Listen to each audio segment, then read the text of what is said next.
Let's see if Quincy Quilava can take this guy down. And not this guy. Oh, look at that. A critical hit. Nice takes out the Nidoran male. Pokemon Brick Bronze was perhaps one of the most beloved Pokemon fan games that still holds a special place in the hearts of its fans. Wait, that's Professor Cypress? The nostalgia is too strong. I know I played through the game last year, but I must do it again. I must relive and protect the core memories. Today, I'm going to try and recreate my first ever Pokemon Brick Bronze playthrough and use the same Pokemon I used back in 2017 without making the same mistakes I did as a noob. Trade-ins are allowed, you will see soon enough why. In order to do this, I am going to have my friend, Schubert trade me all the Pokemon I got from trades originally so that I don't have to rely on the random players in the trade resort. Got it? Let's begin. All the way back in 2017, the very first time I opened the game, I actually picked Snivy as my first starter. However, I didn't know how to save the game, so on my second attempt I chose Trico because it looked very similar to Snivy. I then searched up the game on YouTube and saw Dante DM's series and decided to pick Quilava as my starter, or at least the Pokemon that most resembled Quilava, just like he did. While learning how the controls of the game work by myself, since this game doesn't bombard you with tutorial cutscenes like the mainline games do, I managed to catch my first Pokemon, that being a Pidgey. I actually really like the lack of tutorials in this game,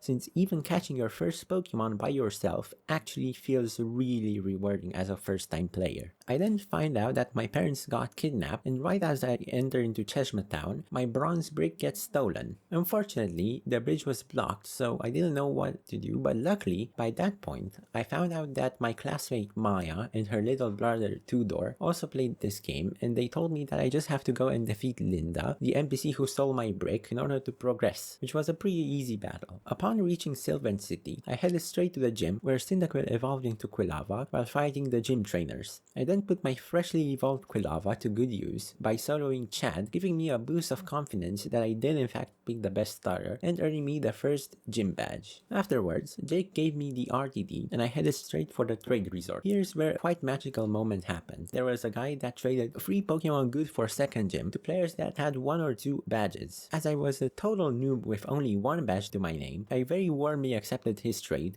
which ended up being a level 30 trapinch. Whoever that man was, he is the backbone of our society and I shall carry on his legacy. Let me explain why a level 30 trapinch was such a godsend. Trapinch is a ground type that is only available after the 4th gym, so having it for the upcoming 2nd gym, which is fire type, saved me a whole lot of trouble since I didn't pick a water starter. I then proceeded to march through the next route, where I went to the graveyard area and caught a Murkrow, which I actually caught way later in my first playthrough. After the battle with Jake at the gate, which went very smoothly, Sebastian the gym leader explained that Team Eclipse came and stole the red orb from the gym and went to Mount Igneous to wake up Groudon, so logically I also went there and defeated Admin Henry, who got scared by Groudon. After that errand, it was time for the 2nd gym, which if you didn't pick a water starter can be a real headache, since Sebastian's Pokemon can do a lot of damage with overheat and are also very high level. Thanks to the newly acquired Trapinch, I managed to defeat Sebastian without too much trouble, getting me the 2nd badge. In the original playthrough, I did have a slightly different team, as I had a Shellos and Tortuga instead of Murkrow, but I didn't manage to get my hands on Tortuga and caught a Shellos later anyway. After all this heat, I managed to cool down by going through the next route, where I caught myself a Meryl and beat the Lumberjacks before reaching Laguna Lake. Route 8 came next, which is the route where you do double battles with Jake. Here I managed to evolve Meryl into a Azumarill, and most importantly, Trapinch into Vibrava. Once I reached Rose Cove City, I beat the Eclipse Grunts and Admin Gabe, who got blasted off by Kyogre, evolved Quilava into Typhlosion, caught the previously mentioned Shellos, and grinded for levels at the Battle Pier. The 3rd gym leader is also very tricky, since I had no answer for bulky water types, so I borrowed Maya's Luxray and Ampharos, both caught by myself this time, so that I could get past Quentin and also get the 3rd badge. At this point in the story, you have to battle Tess and Jake back to back, which is also a little tricky, but I was surprisingly well prepared to beat Tess's pseudo-legendary dragons, which would definitely be a check to the average player. Jake was much easier though. Route 9 has to be one of my favorite parts of the game. There is so much to do here and it's all really well put together. I first evolved Shoutout into Gastrodon, then curiosity got the better of me and I caught a Smoliv, which is a Pokemon that didn't even exist in 2017, but which I wanted to try out now. I then headed to Fortulos Manor, where I caught a Litwick and got a Duskstone, which I used to evolve Murkrow into Honchkrow, a well-deserved evolution. Don't worry, I also got a Duskstone for Litwick, this time thanks to Schubert, which I saved for later. Okay, now this part is kind of embarrassing. In order to get Shaman, you have to get the Grassidea, which requires you to bring one Floette of every color to this NPC. In my original playthrough, catching all the Floette colors only took like 20 minutes since me, Maya, and Tudor all wanted Shaman at the same time, so we just traded the Floettes back and forth until everyone got the Grassidea. But this time, it took me 7 hours. 7 hours and I didn't even get the blue one. I then had to beg people in the train resort to give me a blue Floette in order to finally move on. I have never spent such a long amount of time for a simple 1% encounter. Actually, I don't even think it was a 1% since the new PBBF dev team added some additional Pokemon to the Flower Garden, lowering the chance even more. They could have just put those Pokemon right outside the garden. After that, I made my way through Mount Kraganos, where I evolved Vibrava into Flygon, which quickly became my favorite Pokemon, caught Shaman, then went straight to Amphion City. I spent no extra time and beeline straight to the gym, trying to make up for my 7-hour loss from earlier, then proceeded to tear apart Steven's team with Ampharos and Luxray. 4th badge obtained. I didn't even get much time to breathe because Jake wandered off and got caught by Team Eclipse, so me and Tess had to go through the entire sewer system for some reason to get to the park district. Once I got there, the greatest plot twist in all of Pokemon happened. Professor Cypress was actually the leader of Team Eclipse. This caught me totally off guard when I was younger, but it did actually make a lot of sense. I didn't let him go off without a fight though, now armed with a free Mega Absol, which died right away to his Venusaur. I brought in Typhlosion and finished it off, but then switched to Ampharos to take down Feraligatr. Cypress then sent out Blaziken, which got aerial aced by Honchkrow along with Torterra. Samurott was also taken down by Ampharos, then his last Pokemon, Delphox, was no match for my trusty Flygon. But wait, it's not over just yet. Cypress left the city with what he called a little present, which is actually a terrorist attack aimed at the city's core, which is the thing that makes the city float. Thankfully, Dialga and Palkia showed up and sent me and Tess back in time in order for us to defeat Admin Tyler, who planted the explosive and who basically soloed himself, since carrying Pokemon that only know self-destruct is a totally foolproof plan against ghost types. Now that Amphion City was safe, I can finally carry on with my journey through Route 11 up to Aradia City. At this point, in the original playthrough, something kind of silly happened. I went back to Route 8 and caught a Riolu when Tudor asked me if he could borrow it, so, feeling generous, I gave it to him, but he refused to give it back and even had the audacity to use it against my team in PvP. The irony now is that 7 years later, I got it back since I traded a leftover Lucario from last year's playthrough, so yay, I have him back. I then decided to spend some time grinding since my mods were very underleveled. During this time, I added a few members to my roster, those being Chandelure, which I evolved from Litwick using the Duskstone, Arboliva, who I evolved from Smoliv, Leafeon, Starmie, Nidoking, Garchomp, and a Charizard some dude traded me for some reason back in 2017. After making the grunts in Old Aradia regret their life choices, I headed straight for the gym. Ryan's first free Pokemon went down easily, but his Excadrill was a bit more resilient, so I brought in Lucario to finish it. His last Pokemon was a level 57 Mega Garchomp, who for some reason went for Iron Head, which didn't do that much, but I decided to sacrifice Lucario on the next turn in order to bring in Flygon to finish the match, proving that Flygon is in fact better than Mega Garchomp and that I am worthy of the 5th gym badge. The next portion of the game was very much uneventful, so I'll just skip straight to Fissy. His Leavanny, Tropius, and Breloom easily died to Chandelure, Roserade went down to Honchkrow, Tangrowth was a bit more tricky, but it went down to Mega Absol, and finally came Mega Venusaur, which took 3 Pokemon to finally KO, granting me the 6th gym badge. After that relatively easy battle, it was time for me to grind again. I added even more members in the form of Ranbol, Fido, which I also wanted to try using, Clefable, Gallade, Cincino, Driftlin, Rhydon, Ditto, which I spent 10 hours AFKing at the arcade fort, and finally the rest of the best team I used last year, consisting of Swampert, which I had to breed using Ditto since you can't trade the starter you chose, Togekiss, Salamence, Rotom, Heracross, Jirachi, and Houndoom. While grinding, I came to the realization that I forgot what exact team I used originally for Jake, Zeke, and Tess. I did, however, remember that in one of my subsequent playthroughs, I used used a monotype ground team, which I decided to bring back with a few changes. I decided to swap out Dugtrio for Gastrodon and added Flygon as the cherry on top. Now came the second biggest plot twist of the story, Jake's betrayal. When I first saw this, I was like, nah bro, that's not a betrayal, what are you talking about? It's fake. And it turns out I was right, for reasons you'll get to see later. Needless to say, the team did pretty well against Jake, which was quite satisfying. While going through the next route up to Frostvale City, I remembered that Maya did say something about wanting to build a monotype dragon team to use against me in PvP, which, at the time, I took as a personal threat, thinking I somehow need god tier Pokemon like Archos or Dialga to beat her. Nowadays,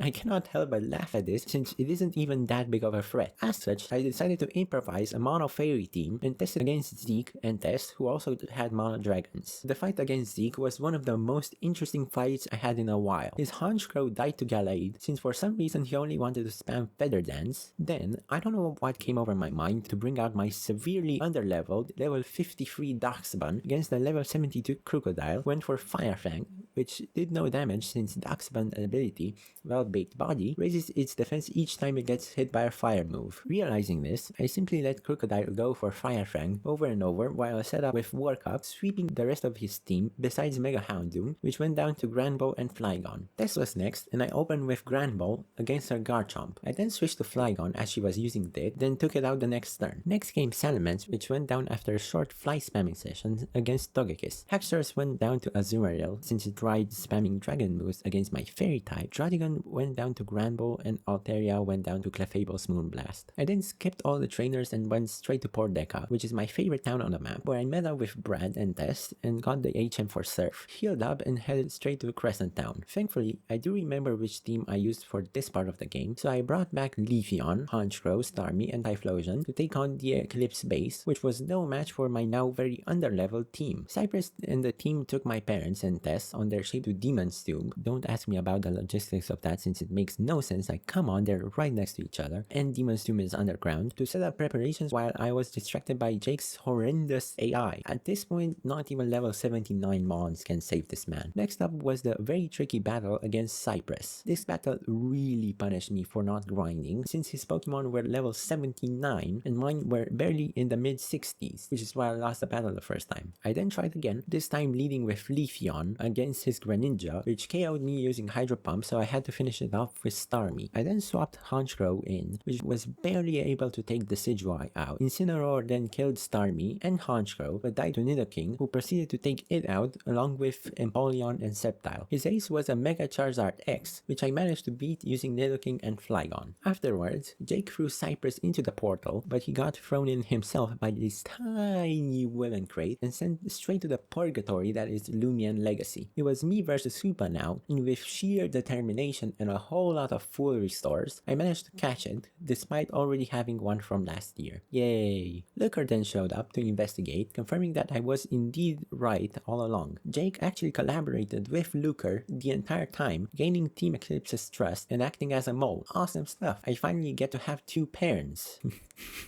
There's one more gym badge to collect though, so I went back to Crescent Town and into the gym. Unfortunately, the game uses this ugly placeholder for the gym, which features completely random trainers who don't even have ghost-type Pokemon. The good thing is that I recently saw a video where someone tried to remake the original layout, so I would much appreciate it if they put back the original puzzle back into the game, after it's finished, of course. Anyways, Captain B was a really easy battle since I had plenty of Pokemon with plenty of Dark and Ghost-type moves. Finally, I have all 8 gym badges. By the time I beat Captain B in my original playthrough, I developed a really bad habit of trading away my Pokemon. So bad to the point that the only Pokemon remaining were Typhlosion and Nidoking. Yes, even Flygon got traded away. That chain of bad luck culminated in April 2018 when you all know what happened. This time, it is a whole different story as I am stacked full of Pokemon I can use for the last stretch of the game. It is finally time for me to beat the Pokemon League. However, I have absolutely no chance with level 65 Pokemon, so I had to grind and grind and grind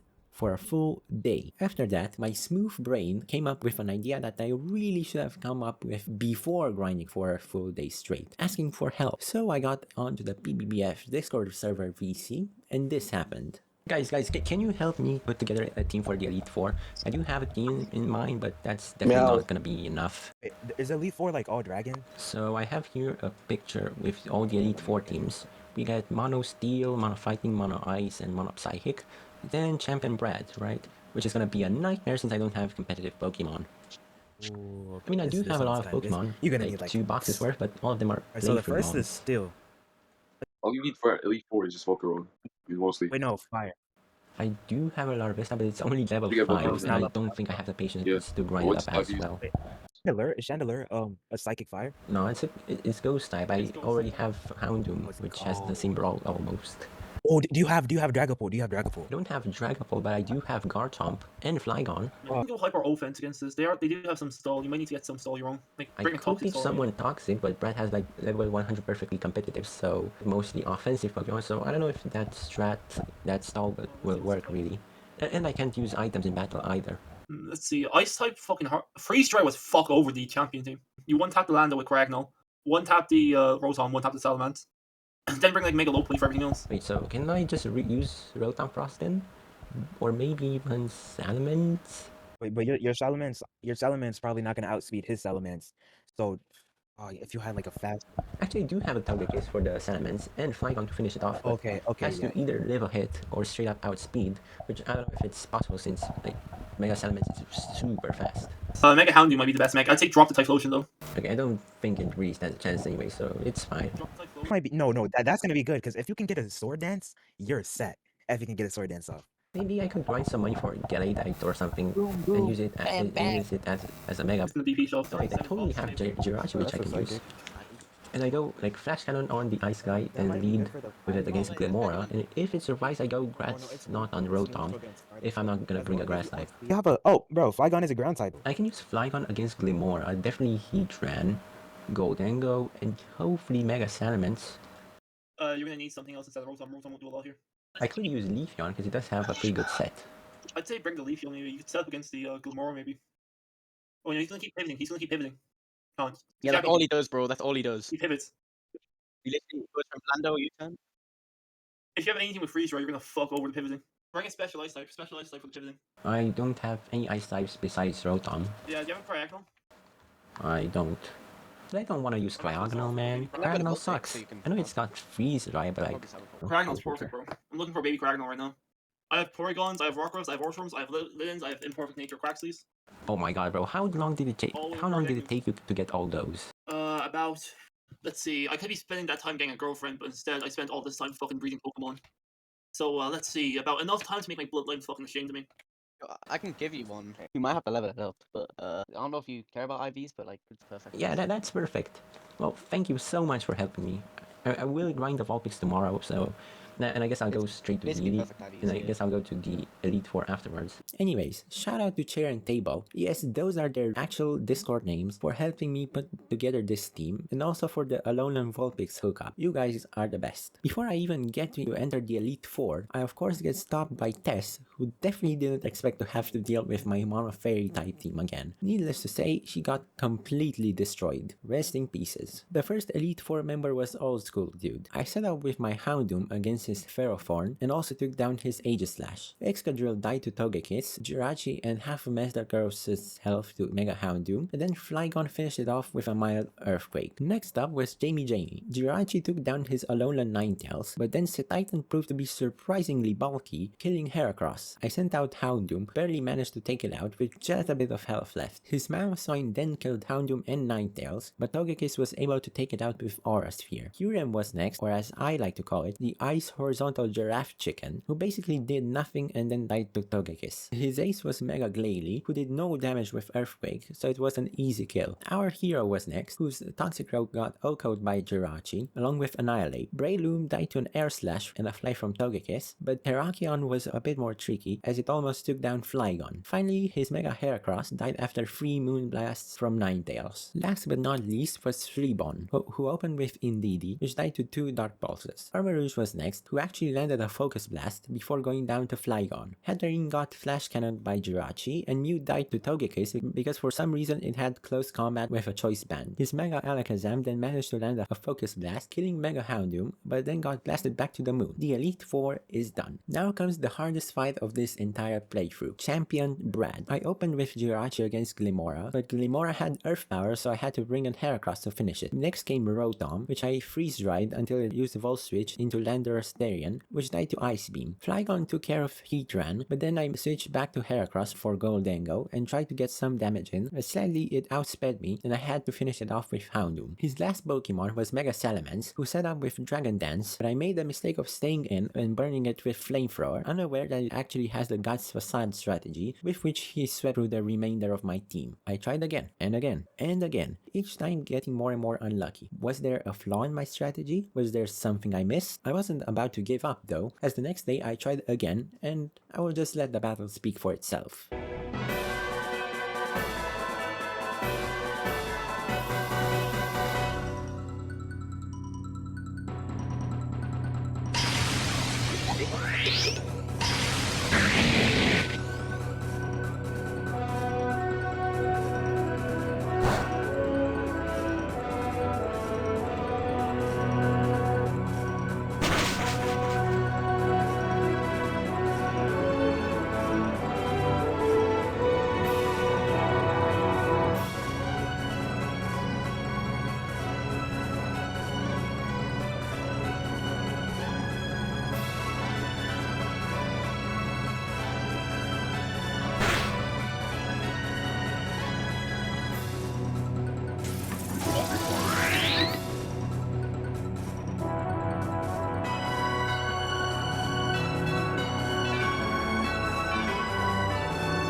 I finally managed to defeat Champion Brad and his level 100 Mega Salamence, earning me the champion badge and a spot in the Hall of Fame.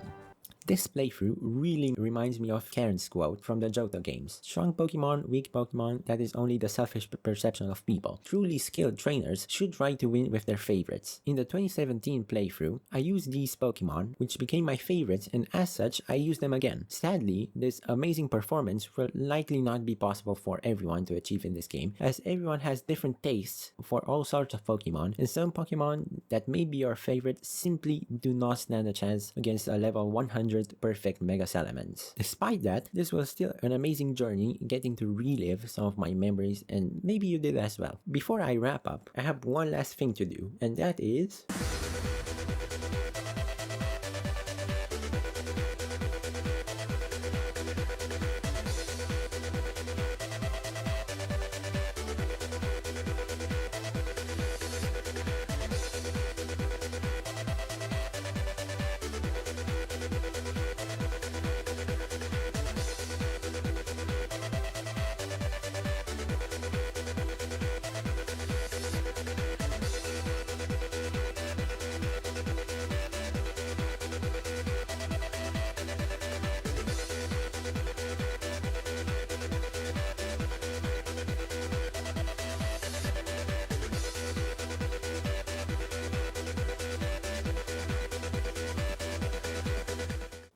Thank you for watching, and I shall see you in the next video.